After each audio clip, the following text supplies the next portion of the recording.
So very good morning guys, welcome to learn Jeeva Nisha. आज हम learn करेंगे concept of development. Next class में हमने मीनिंग ऑफ डेवलपमेंट के बारे में डिस्कस किया था और आज डिस्कस करेंगे कॉन्सेप्ट ऑफ डेवलपमेंट। तो कॉन्सेप्ट ऑफ डेवलपमेंट क्या है? विकास की अवधारणा, और इसके हम बेसिक पॉइंट डिस्कस करेंगे। फर्स्ट क्या है? क्रमिक परिवर्तनों का नाम क्या है? विकास है। जो क्रमिक रूप से परिवर्तन होते हैं उन्हीं का नाम क्या है? विकास है। क्योंकि बालक क्या है होता है, धीरे धीरे विकास करता है।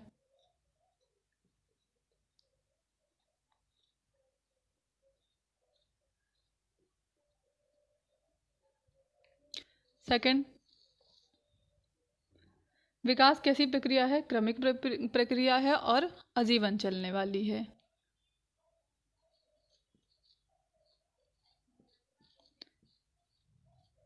विकास कैसी प्रक्रिया है? क्रमिक प्रक्रिया है और आजीवन चलने वाली है। डेवलपमेंट में गर्भावस्था से मतलब जन्म के पूर्व से लेकर मृत्यु तक का अध्ययन करता है। इट मीन्स जो ये डेवलपमेंट है ये बूम टू टूम जाता है।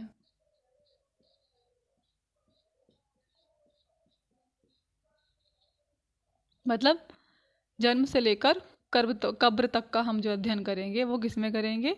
डेवलपमेंट में करेंगे। सो दिस इज बूम टू टूम डेवलपमेंट। थर्ड, बाल विकास क्रम में जो परिवर्तन होते हैं वो कभी भी समान नहीं होते।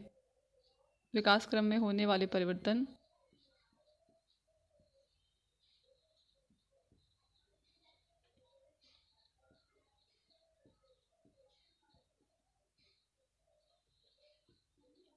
क्यों नहीं होते हैं समान? विकास क्रम में होने वाले परिवर्तन इसलिए समान नहीं होते हैं। जैसे बालक होता है तो बचपन में जब बच्चा छोटा होता है तो जितनी भी शारीरिक वृद्धि और विकास होता है वह पूर्वार्ध में बहुत तेजी से होता है। मतलब स्टार्टिंग में जो डेवलपमेंट की प्रोसेस है बहुत तेज़ी से चलता। बेबी न्यू बॉर्न होता है, धीरे धीरे उसकी बॉर्न और तेज़ी से डेवलप होती है, बॉडी डेवलप होती है, वो चलना उठना बोलना सीखता है। और अंत में जो विकास की गति होती है वह क्या होने लगती है? धीमी होने लगती है। क्योंकि बालक में विकास हो जाता है, एडोलसेंस सारी पीरियड आ चुके रहते हैं, तो बस डेवलपमेंट चलता रहता है, लेकिन बाद में जो इसकी गति होती है वो धीमी हो जाती है। तो थर्नस्टन और थर्नडाइक के अनुसार, थर्नस्टन तथा थर्नडाइक, इनके अनुसार क्या है? थर्नस्टन और थर्नडाइक क्या कहते हैं? इनका निष्कर्ष है कि प्रारंभिक वर्षों में सभी प्रकार का विकास क्या होता है? तीव्र गति से होता है।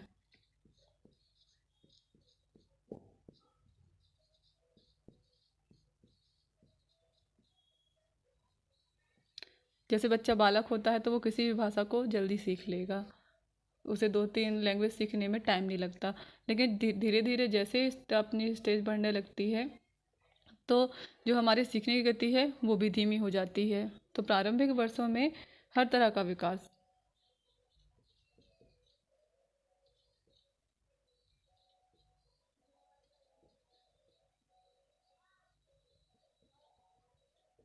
हर तरह का विकास कैसा होगा? तीव्र होगा। और विकास की गति हमेशा क्या होती है? सामान्य से विशिष्ट होती है। विकास की गति कैसी होगी? सामान्य से विशिष्ट। जैसे बच्चे का जब जन्म होता है तो पहले बालक धीरे धीरे अपनी उंगलियों, पहले तो वो हाथों पे कंट्रोल करता है, फिर धीरे धीरे उसमें उंगलियों पे कंट्रोल आता है, और फिर बस हाथ हिलाना और आके बाकी मूवमेंट बाद में सीखता है। तो जो विकास की गति हुई ये सामान्य से किस ओर जाती है? विशिष्ट की ओर जाती है। और ये वेरी इंपॉर्टेंट क्वेश्चन है जो पूछा जाता है आपके सीटेट, एमपीटेट हो या किसी भी स्टेट के टेट के एग्जामों में। विकास के इस क्रम में बालक में रुचियों का और आदतों का भी विकास होता है। बालक में रुचियाँ, इंटरेस्ट, रुचियों का विकास होगा, आदतों का विकास होगा।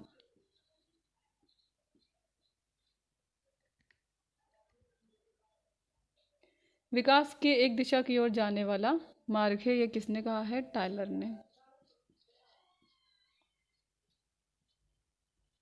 विकास एक दिशा की ओर जाने वाला मार्ग है।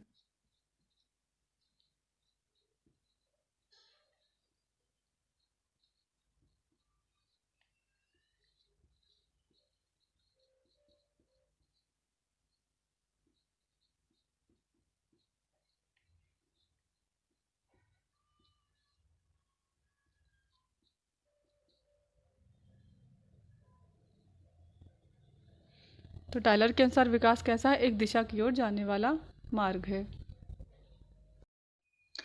सो कॉन्सेप्ट ऑफ डेवलपमेंट में हम 8 नंबर में क्या पढ़ेंगे कि जो मानव के विकास का एक ज्ञात क्रम होता है।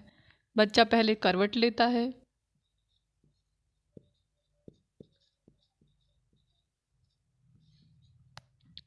उसके बाद बैठता है,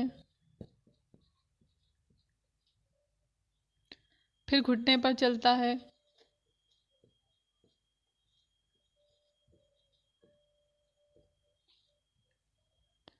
खड़ा होता है,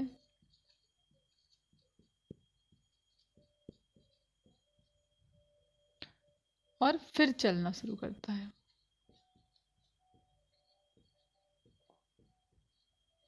तो इससे क्या क्लियर हुआ कि जो मानव विकास है इसका एक ज्ञात क्रम होता है। मानव में जिस भी तरह का विकास होता है इसका ज्ञात क्रम है। जैसे बच्चा पहले करवट लेगा, चाहे वो कोई भी बच्चा हो, वो पहले करवट लेगा, फिर बैठेगा, फिर घुटने के बल चलेगा, खड़ा होगा और फिर चलना शुरू कर देता है या दौड़ना शुरू कर देगा।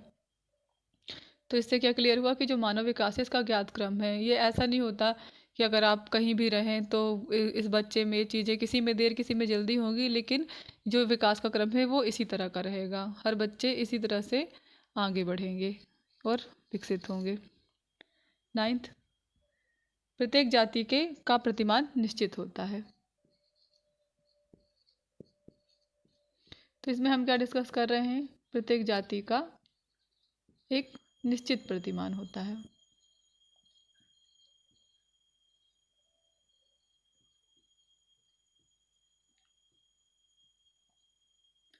तो प्रत्येक जाति का कैसा निश्चित प्रतिमान होता है?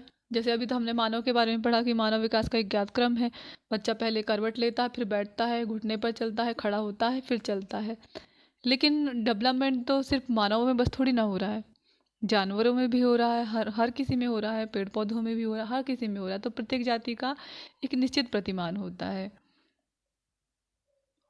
और मानव जाति के मतलब एक तरह की जो जातियाँ होंगी उनके सभी प्रतिमानों में समानता रहेंगी। जैसे मानव जाति के प्रतिमान में समानता होगी,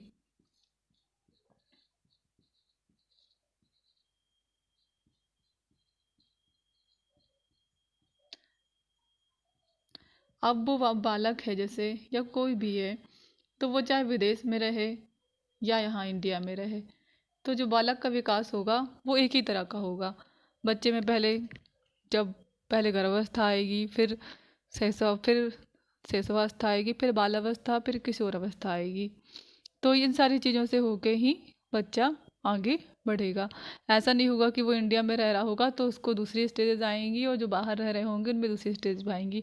तो जो भी मानव जाति होंगी उनके क्या होंगी कि उनमें एक जाति के लोगों में एक ही तरह का प्रतिमान पाएगा। उसी तरह आप जानवरों में देखिए, उनमें भी उसी तरह का विकास होता है, चाहे वो कोई भी हो, कुत्ते हो, बिल्ली हो, गाय हो। तो उनके बच्चे गाय के बच्चे से बछड़ा ही रहता है। तो इसी तरह कुछ उनकी जाति में एक ही तरह का, वैसे ही वो बड़ा होगा, चलना और करना ये सारी चीज़ें सीखेगा। उसी तरह मानव जाति का भी एक निश्चित प्रतिमान होता है। लेकिन विकास की गति में क्या होती है? भिन्नता होती है।